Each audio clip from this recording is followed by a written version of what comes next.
नमस्कार साथियों, आप सभी का स्वागत करता हूं, अभिनंदन करता हूं आपके YouTube चैनल क्रेडेंस ट्यूटोरियल्स पे। दोस्तों, आज हम देखेंगे प्रैक्टिस पेपर 5 है। बहुत ही इंपॉर्टेंट टॉपिक को कवर करता है, जो कि संविधान, भारतीय संविधान एवं राज्य व्यवस्था से रिलेटेड क्वेश्चन को, टॉप 20 क्वेश्चन को कवर किया है। ठीक है, चलिए स्टार्ट करते हैं क्लास को पहले क्वेश्चन के साथ। भारतीय संघवाद को सहकारी संघवाद किसने कहा है? तो भारतीय संघवाद, इंडियन फेडरलिज्म, इंडियन फेडरलिज्म को कोऑपरेटिव कोऑपरेटिव फेडरलिज्म किसने कहा है? ठीक है, चार ऑप्शन है। G Austin, KC Wheare, sir Ivor Jennings, DD Basu. तो भारतीय संघवाद को सहकारी संघवाद की संज्ञा किसने दी है? जी ऑस्टिन ने। पहला ऑप्शन सही है। नेक्स्ट क्वेश्चन देखते हैं। निम्नांकित में से किस एक का कथन है कि संविधान को संघात्मकता के तंग ढांचे में नहीं ढाला गया है? संविधान को संघात्मकता के तंग ढांचे में नहीं ढाला गया है, किसने कहा था? डीडी वसु ने, के एम मुंशी ने, बी आर अम्बेडकर, ए के अय्यर। तो संविधान को संघात्मकता के तंग ढांचे में नहीं ढाला गया है, इसे किसने कहा था? वी आर अम्बेडकर ने। नेक्स्ट क्वेश्चन देखते हैं। भारत में राजनीतिक व्यवस्था के मूलभूत लक्षण हैं।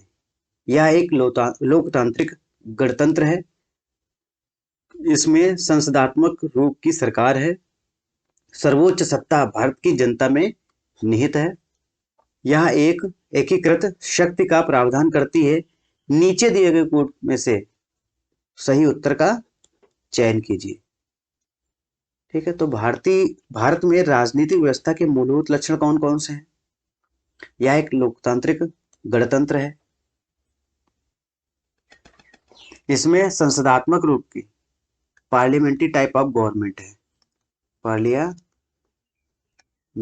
टाइप, प्रेसिडेंशियल टाइप नहीं है, जहां पे प्रेसिडेंट जो होता है वो सर्वोच्च होता है। तो यहाँ पे पार्लियामेंट्री टाइप ऑफ गवर्नमेंट है। सर्वोच्च सत्ता भारत की जनता में निहित होती है, ये भी सही है। यह एक एकीकृत शक्ति का प्रावधान करती है, ये गलत है। तो यहाँ पे 1, 2 और 3 तीनों सही है, तो बी ऑप्शन सही है।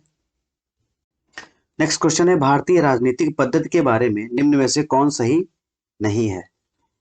धर्मनिरपेक्ष राज्य, संसदीय पद्धति की सरकार, संघीय नीति, राष्ट्रीय पद्धति की सरकार। तो भारतीय राजनीतिक पद्धति है, उसके बारे में कौन सा सही नहीं है?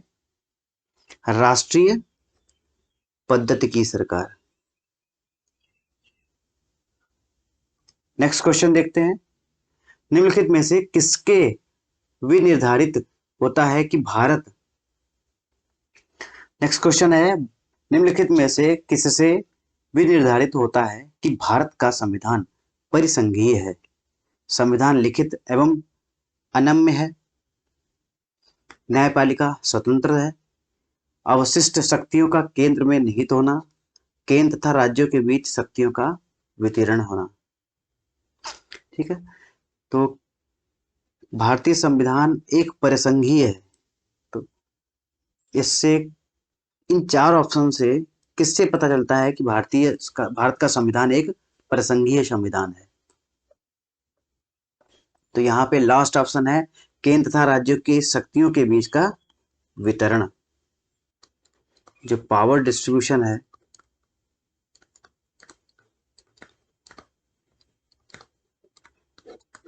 सेंट्रल एवं स्टेट के बीच का, उससे पता चलता है कि भारत का संविधान एक परिसंघीय संविधान है। बहुत ही इंपॉर्टेंट क्वेश्चन है। नेक्स्ट, कथन और कारण दिया गया है। कथन है, भारतीय संविधान अर्ध संघात्मक है, quasi federal type of constitution है। ठीक है, भारत का संविधान एक क्वासी फेडरल टाइप ऑफ संविधान है। कारण दिया गया है, भारतीय संविधान न तो संघात्मक है और ना ही एकात्मक है। तो भारत का संविधान किस टाइप का है? क्वासी फेडरल टाइप का संविधान है। तो इसमें देखते हैं कौन सा कूट सही है। ए तथा आर दोनों सही है और आर जो है वो ए की व्याख्या करता है। ठीक, आर जो है वो ए की व्याख्या करता है। तो भारत का संविधान ना तो संघात्मक है और ना ही एकात्मक है। तो किस टाइप का संविधान है? वो quasi federal type of constitution है। तो यहाँ पे ए ऑप्शन सही है। नेक्स्ट क्वेश्चन देखते हैं। नेक्स्ट क्वेश्चन है, भारत की संसदीय शासन प्रणाली एवं ब्रिटेन की संसदीय शासन प्रणाली में अंतर का बिंदु निम्नलिखित में से कौन है? सामूहिक उत्तरदायित्व, न्यायिक समीक्षा, द्विसदनात्मक व्यवस्थापिका, वास्तविक एवं नाममात्र की कार्यपालिका। तो भारत की संसदीय शासन प्रणाली और ब्रिटेन की संसदीय शासन प्रणाली भिन्न क्यों है? क्योंकि यहाँ पे न्यायिक समीक्षा, भारत के संविधान में न्यायिक समीक्षा का वर्णन किया गया है, जबकि ब्रिटेन के संविधान में ये प्रावधान नहीं है। तो न्यायिक समीक्षा होती क्या है? जुडिशियल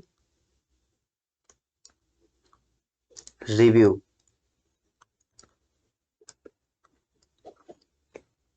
नेक्स्ट क्वेश्चन है, निम्नलिखित में से कौन सा एक पंचशील सिद्धांत का भाग नहीं है? गुट निरपेक्षता, शांतिपूर्ण सह अस्तित्व, एक दूसरे के भूभागी अखंडता और प्रभुता का पारस्परिक सम्मान करना, एक दूसरे के आंतरिक मामलों में पारस्परिक हस्तक्षेप। ठीक है, तो जो पंचशील सिद्धांत था नेहरू और चाइना के बीच में हुआ था, वो कौन सा था? इसमें से कौन सा जो है पंचशील सिद्धांत में नहीं है? गुट निरपेक्षता। बाकी ये तीनों जो है वो पंचशील सिद्धांत के पार्ट है। शांतिपूर्ण सह अस्तित्व, एक दूसरे की भूभागी अखंडता एवं प्रभुता का पारस्परिक सम्मान करना, एक दूसरे के आंतरिक मामलों में पारस्परिक हस्तक्षेप। तो चौथा जो यहाँ पे गुट निरपेक्षता है वो पंचशील का सिद्धांत नहीं है। नेक्स्ट क्वेश्चन है, नवा क्वेश्चन है, लिखित संविधान की अवधारणा में सर्वप्रथम कहाँ जन्म लिया? जो लिखित कॉन्स्टिट्यूशन है वो सबसे पहले कहाँ पे स्टार्ट हुआ था? फ्रांस में, संयुक्त राज्य अमेरिका में, ब्रिटेन में, स्विट्जरलैंड में। तो concept of written constitution, written constitution सबसे पहले विश्व में कहाँ पे स्टार्ट हुआ था? संयुक्त राज्य अमेरिका में। यूएसए जो यूएसए का कॉन्स्टिट्यूशन है वो रिटन कॉन्स्टिट्यूशन है। वर्ल्ड का पहला रिटन कॉन्स्टिट्यूशन कौन सा है? American constitution. नेक्स्ट क्वेश्चन है, कथन और कारण। कथन दिया गया है, भारत में संघवादिता व्यवहारिक नहीं है। कारण क्या है? भारत एक संघीय राज्य नहीं है। नीचे दिए गए कूट से सही उत्तर चुनिए। ए और आर दोनों सही हैं, परंतु आर जो है ए की सही व्याख्या करता है। ए तथा आर दोनों सही हैं, किंतु आर जो है ए की सही व्याख्या नहीं करता है। तो ये एक भारत में संघवादिता व्यवहारिक नहीं है। जो संघवादिता है वो व्यवहारिक नहीं है, ये आपका सही है। भारत एक संघीय राज्य नहीं है, ये आपका गलत है। तो यहाँ पे ए सही है परंतु आर जो है वो गलत है। तो भारत में संघवादिता व्यवहारिक नहीं है। नेक्स्ट क्वेश्चन देखते हैं, संविधानेतर अधिकार का अर्थ है वह शक्ति जो संविधान की सीमा का अतिक्रमण कर देती है, वह व्यक्ति जिसे संविधान के अंतर्गत असाधारण शक्ति प्राप्त हो, वह शक्ति जो संविधान सम्मत नहीं है, वह अधिकारी जिसमें आपातकाल की घोषणा होने पर राज्य की समस्त शक्ति निहित हो। तो जो संविधानेतर अधिकार हैं उसे क्या कहते हैं? वह शक्ति जो संविधान सम्मत नहीं है। संविधान से हटके जो प्रावधान होते हैं, शक्ति होती है, उसे संविधानेतर अधिकार कहते हैं। नेक्स्ट क्वेश्चन देखते हैं, नीचे दो वक्तव्य दिए गए हैं, कथन है और कारण है। राजनीतिक दल लोकतंत्र के जीवन रक्त हैं। लोग खराब शासन के लिए सामान्यतः राजनीतिक दलों को कोसते हैं। उपयुक्त के संदर्भ में निम्न में से कौन सा कथन सही है? ए देखते हैं, ए तथा आर दोनों सही हैं, परंतु आर जो है ए की सही व्याख्या करता है। ए तथा आर दोनों सही हैं, किंतु आर जो है ए की सही व्याख्या नहीं है। ए सही है किंतु आर गलत है, ए गलत है किंतु आर सही है। तो यहाँ पे राजनीतिक दल जो होते हैं लोकतंत्र के जीवन रक्त हैं, ये कथन हो गया। इसका कारण क्या है? लोग खराब शासन के लिए सामान्यतः राजनीतिक दलों को कोसते हैं। सही है, जो राजनीतिक दल हैं लोकतंत्र के जीवन रखते हैं, इसीलिए उसको कोसा जाता है। तो यहाँ पे ए ऑप्शन सही है। नेक्स्ट क्वेश्चन देखते हैं। भारतीय संविधान कैसा है? कठोर, लचीला, ना ही कठोर और ना ही लचीला, अंशतः कठोर, अंशतः लचीला। तो यहाँ पे डी ऑप्शन सही है। भारतीय संविधान है अंशतः कठोर भी है, कुछ प्रावधान ऐसे हैं जिनको चेंज करने के लिए स्पेशल मेजॉरिटी की जरूरत होती है।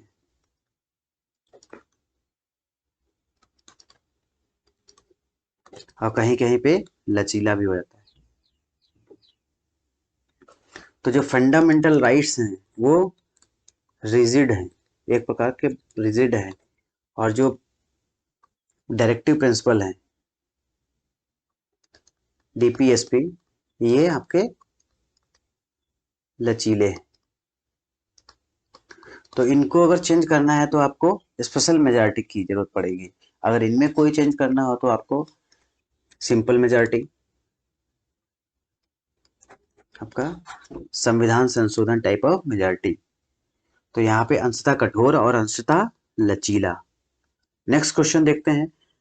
निम्न कथनों पर विचार कीजिए तथा और अंत में दिए गए कोट से सही।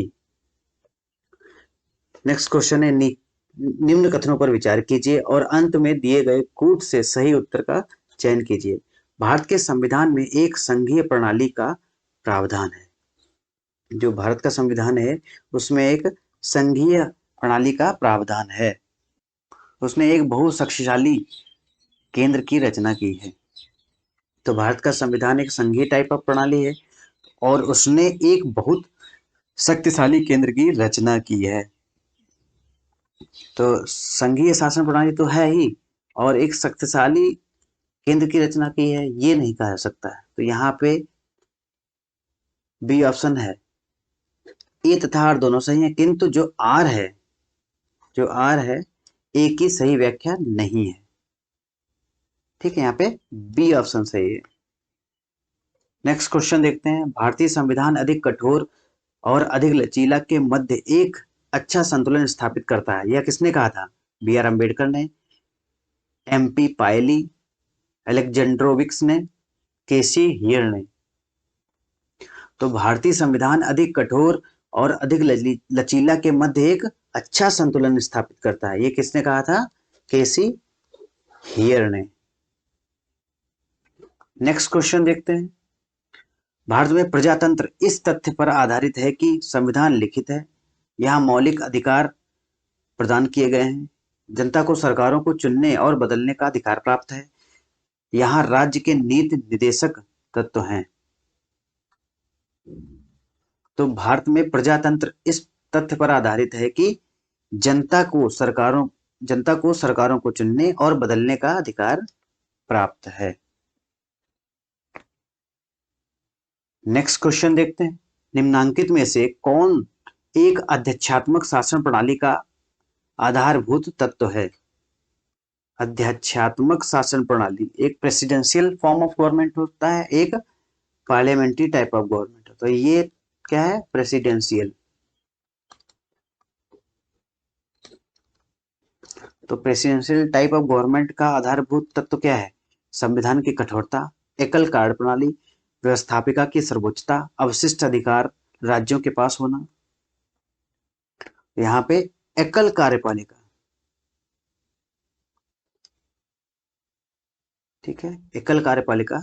एग्जीक्यूटिव जो है वो सिंगल एग्जीक्यूटिव होता है। Next question. गणतंत्रीय अवधारणा से संबंधित निम्नलिखित में से कौन एक नहीं है? एक राज्य जिसमें जनता सर्वोच्च हो।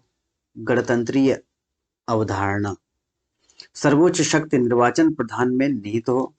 सर्वोच्च शक्ति एक राजा के समान एक ही व्यक्ति में निहित हो। एक ऐसी सरकार जो जनता द्वारा विनिर्वाचित प्रतिनिधियों से बने। ठीक है। गणतंत्रीय अवधारणा से संबंधित कौन सा कथन सही नहीं है? सर्वोच्च शक्ति एक राजा के समान एक ही व्यक्ति में निहित हो। पावर का डिस्ट्रीब्यूशन ना हो, तो ये गलत है आपका, बाकी सब सही है। नेक्स्ट क्वेश्चन देखते हैं। संसदीय शासन प्रणाली सर्वप्रथम किस देश में विकसित हुई? Britain, Belgium, France, Switzerland. तो संसदीय शासन प्रणाली, parliamentary government, parliamentary type of government, ये किस देश में सबसे पहले विकसित हुई थी? ब्रिटेन में। नेक्स्ट क्वेश्चन, किसने कहा था भारत एक अर्धसंघात्मक राज्य है? इंडिया एक क्वासी फेडरल स्टेट है। Harold Laski, Ivor Jennings, Lord Bryce KC Wheare. तो भारत एक अर्धसंघात्मक राज्य है, ये किसने कहा था? केसी हियर साहब ने कहा था। ठीक है, चलिए आज की क्लास को यहीं समाप्त करते हैं। आशा करते हैं आपको ये लेक्चर अच्छा लगा होगा। अगर अच्छा लगा है तो मेरे चैनल को सब्सक्राइब कीजिए और अपने दोस्तों को भी भेजिए। जय हिंद, जय भारत, नमस्कार।